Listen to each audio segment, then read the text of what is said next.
Hello everybody, ayan ang aking little helper. Pag wala si kuya niya, maasahan na si Cody, siya na ang nagbubuhat ng mga mabibigat. Struggle is life, kaya pero caring niya guys. Hindi na siya inutusan, pero alam, minsan kailangan mo rin siya i-prompt para alam niya kung anong gagawin. Pero so far, so good kasi alam niya kung ano yung ilalagay niya dyan sa Pero alam niyo pagkatapos ng naglagay niya ng mga gamit, binalik niya yung cart sa loob ng hotel. Ayan na guys, nasa road na kami at ayan ay nakikita ninyo ng mga bahay. Mga decolor pa yan, colorful kung baga. Nasa ano yan, nasa New Mexico. Kasi malapit lang yan ang pagitan. Kaya, pero may, syempre hindi pwede ka dyan makapunta basta-basta. Mahaba din ang aming nilakbay, syempre. Pero driving si Tesla. Oh, lumipad para si Tesla. Syempre, si Tesla White pa ang dala namin dyan kasi hindi pa napalitan. Mahaba-haba din sila. Ayan, nasa Texas na kami pero hindi.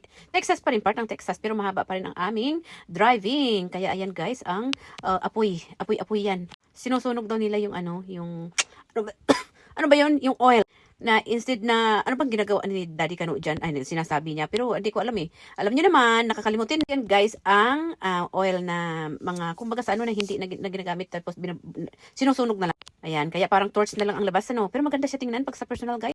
Ang, ano pa, yung mga background dyan, mga brown kasi walang ulan. Kasi every summer talaga, nagbabakasyon kami guys. Ito yung bakasyonista. Pagdating sa hotel, labada mode. Ayan, taga-sampay ni Mama. Masipag si Cody. Alam niya yan ang gagawin niya pagdating namin. Pagka may labada, alam na niya. Pagpunta namin kay Grandma Bunny, labada ang dala namin. Tapos maghahanap na yan ng washing machine, maglabada daw para pag uwi namin may isasampay siya. Kasi nagho-hotel naman kami, hindi kami natutulog doon kay grandma niya. Maliit lang din kasi ang ano niya, yung apartment niya para lang naman sa mga sa mga oldest na talaga ha. Syempre sa pagka senior kasi ang facility maliit lang. Kaya nag-hotel kami ng mga 2 weeks, 3 weeks, ganon. Kasi libre naman, si grandma naman ang nagbabayad. Tapos magbabayad pa yan ng pagkain namin. Panay ang restaurant, kaya nataba kami pagkabakasyon. Syempre, kailangan namin bisitahin kasi yearly nga lang kami makabisita sa kanya. Syempre, si Cody, tuwang-tuwa yan. Basta travel, driving test. Ayan, minsan nahihirapan din siya sa hangir. Ayan, talon na lang ng talon, happy siya. Ganun lang talaga. May dala pa yan si Cody na basket para sa labahan. Nagdadala talaga kami para sa, ayan, nakapatong sa bed yata. Yun yung basket na dala namin. Pero yung basket na yan, na-fold siya para, yung less siya sa, paglagay mo sa sasakyan, hindi siya bulk. Nafa-flat siya. Siyempre, wise lang yan dito. Smart din. Dito kasi guys, sa Umarika talaga, or Jumarika, lahat ng mga bagay-bagay dito, mga easy. Kasi kailangan easy life dito. Mga tamad mga tao dito. Oh, di ba? Hindi kagaya ng mga Pilipino yan na siyempre matyaga tayo. Kaya si Cody natuto, siyempre mana sa mama. Ay, ayan guys, nasa Omni Hotel kami sa downtown ng Dallas. Thank you, Ana. Ayan, nilibre kami ni Ana. Bongga ang hotel, Omni. Siyempre, sosyalan. Nasa third floor kami. Andyan sa swimming pool. Nag-swimming si Cody at saka anak ni Ana. Ayan yung Omni Hotel Tower. Ayan, sa hapon, pauwi na kami sa aming hotel. Kasi 20 minutes drive din galing dyan sa bahay ni Grandma. Ayan, okay pa si Cody magtulak sa daddy niya, pero minsan ayaw niya, mauuna siya maglakad kasi tamad siya din magtulak. Mabigat ba naman itutulak niya? Tingnan mo, struggle is life. Eh, how much more? Ang liit ko. Tapos ako pa magtulak niyan sa laki-laki niyan, 450 pa. O tingnan niyo si Cody, easy lang, pero iwanan niya yan mamaya.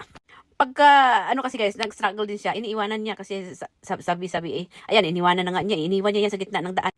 Siguro sa loob-loob niya, ang bigat ni daddy, maglakad ka.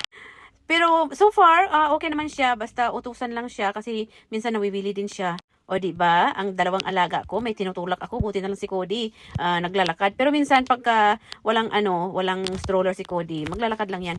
Kaya naman siya may stroller na kanya pagka nag-shopping lang kami kasi pagdating ng counter, talagang hihiga siya sa linya. Bigla na lang hihiga, siguro napapagod siya. At minsan akala ng mga tao natumba ba na nag-seizure, pero hindi, na nahiga siya kasi napapagod. Kaya na lesson learned ako, kaya pag naggala kami ng dalawa, or kahit na mag-shopping kami, siyang nagtutulak ng basket, alam niyo kung anong tinutulak niya, hindi ko kasi makuhaan eh.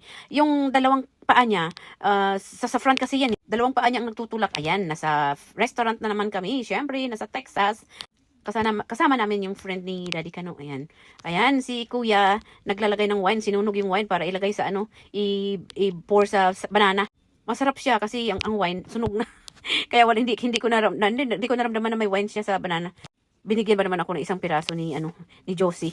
Kaya salamat sa paglibre, Jo. Ganon. At saka si Gary, ayan, nasa, ano, masarap yung, ano dyan guys, yung beans na paste na hindi ko alam, ang sarap siya para sa, ano, sa mga chips. Grabe, parang hindi ka nabubusog pagka ang beans na kinakain mo, ay, kasama sa chips. Ano ba yan? Si kuya, nagmuni-muni pa para sa, ano, para sa dessert na yan. Nagmuni-muni muna bago ano, i-serve, ayan. May, ano yan, ice cream at saka banana. Ay, ano ba 'to, ang haba ng ano ko, yung ingangak-ngak ko dito 'no. Hindi kasi ako marunong guys mag-ano, magtawag nito, hindi ako marunong maglagay pa ng music. Ay naku, kailangan kasi dito 'pag nag-edit ka aralin mo talaga 'no. Ay bakit parang, dalawa ito? Sa kabila pala 'to, sa kabilang dayo ang aking, cellphone kaya napadalawa siya. Pero okay lang din naman, maganda naman. Kailan pa 'to matatapos ang ano ko, wakal ko dito, uy? Tapusin mo na ito para mag-ano na ako, mag-upload na ako kasi hindi ko guys ma-upload ito kasi may mga music ni Cody, may mga si SpongeBob. Akala naman ni YouTube may nag-aaway na naman. Tapos mapapalo, masasabihin may copyright. Kasi parang sensitive din to si YT eh. Sobrang sensitive. Kailangan pagka sinabi mong no, it's not for kids, it's not for kids eh. Kailangan no kids talaga. Hindi rin ako marunong maglagay ng music na ano, kasi kailangan dito, dalawang music ang ilalagay ko kasi mahaba siya. O, ayan na ang ano, dessert. Masarap siya. O, di ba? Pero hindi ako mahilig kasi sa dessert talaga eh. Sa dessert na ganyan. Ayan guys, ang beans paste na ang super sarap. Tapos may ano, may chips. Oh. Hindi ako mahilig sa dessert na mga kung ano-ano yung mga cake, cheesecake, hindi eh.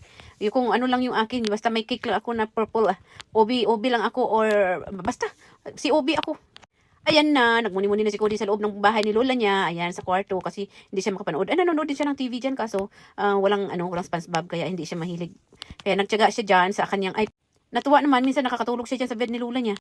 Doon kasi sa kabila, sa Florida kami, parang mas ano niya doon, i-bet niya doon. Eh dito kasi bago lang lumipat si lola niya dyan sa Texas. O di ba?